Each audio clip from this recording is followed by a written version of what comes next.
Ẹ kú dédé àsìkò yìí níbi gbogbo tí ẹ ti láǹfààní láti máa wò wá. A kú a máa kíra wa pé a kú bí gbogbo ẹ̀ ṣe ń lọ. Torí pé gbogbo wa náà la mọ̀ wípé ó ń lọ bí ò ṣe tẹ́ wa lọ́rùn. Ṣùgbọ́n àdúrà náà la fi máa ran ara wa lọ́wọ́, pàápàá jùlọ ìran Yorùbá. Wọn ò ní fi wá ṣe ètùtù orílẹ̀-èdè yìí lágbára Ọlọ́run. A bọ́ nínú oko ẹrú, àmín. Mo wá ṣe ètò kan lánàá nípa Lizzy Anjorin. Iléeṣẹ́ Jugba Master Channels lẹ ti ń wò wá. Kì í ṣe pé mo wá dá Lizzy lẹ́bi o. Mi ò sì kọ́rọ̀ mi jẹ o. Mi ò sì kábàámọ̀ nǹkan tí mo sọ nípa Lizzy. Torí pé ìkànnì tiwa ò ní rí òdodo ọ̀rọ̀, kò ní rí funfun kó pè ní dúdú. Bọ́rọ̀ bá ṣe jẹ́ náà la ṣe máa sọ. Lórí ọ̀rọ̀ ti Lizzy, ìta ń sọ fún ni pé ó lójú ọ̀rọ̀ téèyàn ń fèsì sí, ó dẹ̀ ní àsìkò téèyàn lè fèsì sọ̀rọ̀. Béèyàn bá jàre tí ò bá ṣọ́ra yóò padà jẹ̀bi ni. Ó dàbí ẹni tí wọ́n ń bẹ̀ nínú ìjà tí kò gbọ́, tó bá padà yá wọn á ní ẹ fi sílẹ̀. Wọ́n á ní ṣóun nìkan ni. Ìyẹn kọ́ jẹ́ ọ̀rọ̀ Lizzy. Iyabo Òjó, ẹ kú ìnáwó. Ọlọ́run ọba Olódùmarè yóò fèrè sí èrè tó fi sí kò ní bàjẹ́ lágbára Ọlọ́run. Àsìkò tó ń jẹ ọmọ bá yá, ikú ò ní pa ẹ́ o. Wàá ná ẹsẹ̀ sílẹ̀ báyìí, èṣù ò ní gé, wàá jẹun ọmọ dáadáa. Kọ́kọ́ rántí pé ó ti dìyá ìyàwó. Láìpẹ́ láì jìnnà, ó ń bọ̀ wá di ìyá ìyá ọmọ. Bàbá ń dàgbà, àmọ́ yógun jà ni o. Téèyàn bá dàgbà tí ò yọ ogun jà, àgbàdo adìẹ ló ń so mọ́dì. Tágbàlagbà bá sì ti so àgbàdo adìẹ mọ́dì, adìẹ ó tẹ̀lé o. Èèyàn fúnra ẹ̀ á máa tọrọ àrífín. Gbogbo ohun tí ò bá ṣẹlẹ̀ láyé, sùúrù kì í pọ̀ jù àfi tí ò bá ní tó. Àṣejù wọn náà pọ̀ o. Torí pé lórí ẹ̀rọ ayélujára, lórí íńtánẹ́ẹ̀tì, lórí social media, èyí tí ìwọ náà ń ṣe táyé ń rí, tí wọ́n fi ń pè ẹ́ lórúkọ tí ò ń ṣe tiẹ̀, ó pọ̀ dáadáa. Tàsìkò yìí tí Lizzy ṣe kàn jẹ́ wípé ó ń káwọ èèyàn lára ni wọ́n fi ń gbèjẹ. Kì í ṣe pé ìwọ náà ò ní tiẹ̀ lọ́wọ́. Ìdí tí wọ́n ṣe ń gbèjẹ torí Priscilla ni. Èèyàn dáadáa nìwọ náà. Èèyàn dáadáa ni ẹ̀. Torí táwọn tó o ti ṣe lóore bá jáde, wọ́n á ní Ìyábọ̀ ṣe báyìí tá a dẹ̀ ń gbọ́. Má wàá fi sóbíntín, má fi bàdí jẹ́. Lásìkò tó dìyá ìyàwó yìí, tó ń retí láti di grandma, bí kókó bá ń fẹ́ni lẹ́fẹ̀ẹ́, àìrìn láwùjọ ọmọdò. Ní sùúrù fúnra ẹ̀. Mọ irú ọ̀rọ̀ tó máa fèsì sí lórí íńtánẹ́ẹ̀tì. Kì í gbàgbé tí ẹ bá ń sọ̀rọ̀ ìsọ̀yè, ìrántí, kò sí babaláwo tó gbóná tó íńtánẹ́ẹ̀tì. Torí láyé kò sí tó ṣẹlẹ̀ ńbẹ̀ tó máa gbàgbé, yóò sì máa mú wá ní kọ̀ọ̀kan ni. Bẹ́yìn fúnra yín tẹ́ ẹ ṣe bá ti gbàgbé, yóò máa padà rán yín létí lẹ́ẹ̀kọ̀ọ̀kan ni. Kò sì sẹ́ni tó débẹ̀ tó bá ti tẹ̀ ẹ́ tí ò ní rántí ń tẹ́ ẹ ṣe. Ẹ kí wá ló dé tẹ̀ ń ṣe nǹkan ìríra? Kí ló dé tó jẹ́ pé ojoojúmọ́ ìjà ni? Má gbàgbé pé ìwọ fúnra Ìyábọ̀, o kì í ṣe ọ̀tá mi. Neither Lizzy kì í ṣe ọ̀tá mi. Ṣùgbọ́n bàbá láǹfààní àti rí yín tàbí ká bá yín sọ̀rọ̀ nítorí ibi tí Ọlọ́run tò yín sí tó jẹ́ ibi rere tẹ́ ẹ̀ ní wálẹ̀. Á láǹfààní láti sọ fún yín ìtẹ́ ìṣe lórí íńtánẹ́ẹ̀tì, torí pé orí íńtánẹ́ẹ̀tì náà lẹ ti ń ṣe. Kì í ṣe gbogbo ẹ̀ ló táwọn èèyàn lọ́rùn. Pàápàá jùlọ ìwọ àti Lizzy mọ́ gbàgbé àwọn ibi tórúkọ ẹ wà o, àwọn ibi tí wọ́n sọ orúkọ ẹ mọ́ o, ayé ò gbàgbé o. Wàá bọ́ síta, ìwọ fúnra á máa ranjú, wàá máa ran mú, lọ ní sùúrù o. Ṣọ̀pẹ́ lórí ọ̀rọ̀ Mohbad, lórí ọ̀rọ̀ bàbá Ìjẹ̀ṣà àti bẹ́ẹ̀ bẹ́ẹ̀ lọ, ìwọ àti VDM,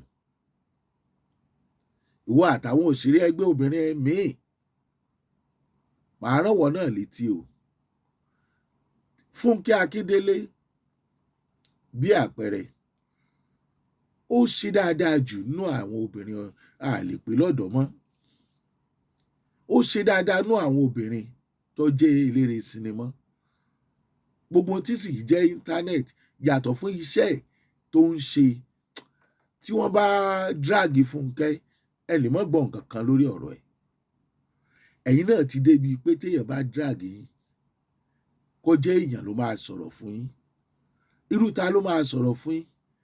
Ẹ máa ní aṣojú, torí pé ẹ kéré nínú ayé mọ́. Ọlọ́run ti tò yín sípò rẹ̀. Kò dìgbà tẹ́ ẹ bá fi íńtánẹ́ẹ̀tì kẹ́ ẹ ní ẹ fi ń káàṣì cruise, kẹ́ ẹ máa wíwìkúwìí. Kí ló fẹ́ kí ọmọ rẹ tàbí àwọn àna rẹ ó sọ tí wọ́n bá ń rí ẹ níbi tó ti ń jà lórí social media, níbi tó ti ń fà á, tó ń mú, tó ń fà á, tó ń sọ̀rọ̀, tó ń soríṣiríṣi? Ṣé wọn ò ní sọ pé kí ló ń ṣe girama gan ṣáwọn nìkan ni? Iyì tó o ní nígbà ìgbéyàwó ọmọ rẹ yìí, tọmọ rẹ mú bá ẹ yìí, gbìyànjú láti retain iyì yẹn, gbìyànjú láti fúnra ẹ lápọ́nlé. Béèyàn bá jàre a máa jẹ̀bi o. Ọ̀rọ̀ yìí fún wa àti Lizzy ni o. Ẹ ṣọ́ra fún wọ́n ní. Ẹ ṣọ́ra fún ó sọ pé. Kẹ́ ẹ má bàa tẹ́ lọ́dọ̀ àwọn ènìyàn tó ń fẹ́ràn yín. Gbogbo àwọn tó wà lórí íńtánẹ́ẹ̀tì tí wọ́n ń wo gbogbo YouTube yóò gbogbo nǹkan yìí, kì í ṣe gbogbo wọn ló fẹ́ràn ìjà always. Lizzy náà ní àwọn fans tiẹ̀ o tí wọ́n ń tẹ̀lé ẹ̀. Ẹ má gbàgbé àwọn ọmọ tẹ́ ẹ bí sílẹ̀ o. Ẹ rántí ọjọ́ alẹ́ o. Kí Lizzy gbòòrò ọmọ Iyabo Òjó kán mọ́ lè ṣe dáadáa síra wọn. Ìtẹ́ ń gbìn sílẹ̀ yìí, nǹkan aburú ni o. Ẹ má kàkàkùkà. Iyabo Òjó, I'm not here for bullying. Mi ò tó bẹ́ẹ̀, ta ni mí? Ṣùgbọ́n I'm here as an elderly person to you people. Mi ò dẹ́ni bọ́dì lẹ́bi àtiwọ́ àti Lizzy, ṣùgbọ́n mò ń advice yín, mo dẹ̀ ń wọ̀nù yín. Ṣé nígbà tí nǹkan kan bá ṣe ẹnìkan kan nínú yín, nígbà tí nǹkan kan tọ́lọ́run ò ní jẹ́ kí nǹkan kan ṣe yín, kí lè fẹ́ máa sọ? Ààrẹ ni tó jẹ́ wípé ó jà títí tẹ́ni tẹ́ fi ń jà fi kú, ó tún sọ fókù ẹ̀ pé òun ló ń pa torí pé ó bóun jà. Ṣùgbọ́n òun náà ò lo oṣù 6 lẹ́yìn ikú ẹnìyẹn o. Kò lóṣù 6 o. Ẹni tó bá mọ̀ yóò ti mẹ́ni tí mò ń bá wí. Bí ẹ̀gbọ́n lẹni yẹn jẹ́ sí mi, tó rọ́mọ Ìbàdàn kan náà ni wá. Ẹ má fi ohun aburú, ẹ má máa fi yọra yín mọ́. Ìtí ò dá, ẹ má máa fi yọra yín mọ́. Ẹ máa bára yín yọ̀, ẹ máa kíra yín kú oríire, kódà kẹ́ ẹ máa jà. Ẹ parí ẹ̀.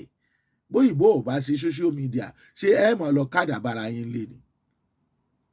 Tí ò bá sí social media, ṣé ẹ máa nara yín rìn lójú títì ni? Ẹnu kì í ròyìn lórí ìsọkúsọ.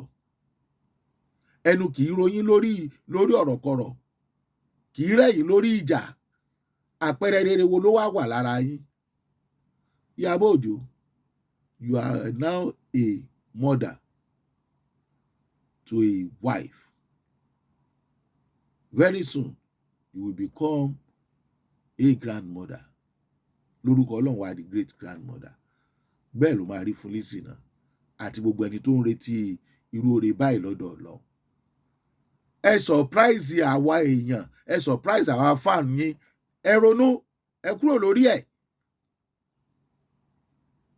Láìpẹ́ la gbọ́ ti Láìdé Bákàrè àti Ẹniọlá Badmus. ẹ̀yin sísítà mi méjèèjì, ẹni tó bá ń ṣàbòsí ó mọ rẹ̀, èèyàn burúkú mọ rẹ̀, ẹni tó máa sọ fún ló ń wá. Ẹni tó ṣẹ̀ nínú yín tẹ́ ẹ jọ ṣẹra yín ní lọ́kàn tó bá ní conscience láti tọrọ àforíjì kírú ẹ̀ dẹ̀ má wáyé mọ́, má dẹ̀ ṣe mọ́. Ẹ má fi mọ́ra yín máa cash cruise lórí íńtánẹ́ẹ̀tì, ẹ ń bá yí ara yín jẹ́ ni. Íńtánẹ́ẹ̀tì ò kì í gbàgbé. Ọ̀rọ̀ mi ò jù báyìí lọ. Àbọ̀rọ̀ là á sọ fọmọlúàbí. Ẹni tó bá wù kó gbọ́, ẹni tó bá máa gbọ́ ló máa gbọ́ o. Dandan kọ́ ni kó o gbọ́rọ̀ wa o. Tó bá dẹ̀ gbọ́, dandan kọ́ ni kó o gbà. Ṣùgbọ́n àwa ń bẹ̀ ẹ́ ṣàtúnṣe nítorí òní kọ́, nítorí ọ̀la ni o, nítorí àwọn ọmọ, nítorí ara ẹ̀, nítorí íméèjì ẹ̀, nítorí àwọn fans ẹ̀. Ìdààmú ò ní bá wa o. Mo dúpẹ́ lọ́wọ́ gbogbo ẹ̀yin tẹ́ ti subscribe sórí station wa, sórí channel wa. Mo dúpẹ́ gidigidi gan lọ́wọ́ yín. Torí pé ẹ encourage wa ni. A dẹ̀ promise yín pé ìtẹ́ ìmọ̀ bá pàdé lórí ìkànnì wa, ètò máa dùn mọ́ yín nínú ni. A ní rólé apá kan ká fi bìkan sílẹ̀. Ọlọ́run ló rán wa, Ọlọ́run ló gbé wa kalẹ̀. Kò dìgbà tá a bá wá lójoojúmọ́, kò dìgbà tá a bá wá ń gbogbo ìgbà. Ṣùgbọ́n àsìkò tá a bá máa wá, ohun tó ní ìtumọ̀ lẹ́yìn máa bá pàdé lọ́dọ̀ wa. Ẹ ṣeun a dúpẹ́. Tẹ́ ẹ bá fẹ́ bá mi sọ̀rọ̀, ẹ pè mí sórí 0904 110 6476 0904 110 6476. Àwa náà nífẹ̀ẹ́ yín o. Ẹ bá wa subscribe. Ọlọ́run á dúró tì yín. Ṣeun Agboola lórúkọ mi. Chief Cook wọ́n nànú lè gíwá Aláròyé. Ààrẹ àfìdíjagun ọ̀rọ̀. Bàbá Káráfúyẹ́ tí jẹ́ Jùgbà Master. Wọ́n parí ẹ̀ lórí Pastor Skele tí èlèlè. Wòós wòbí láyọ̀.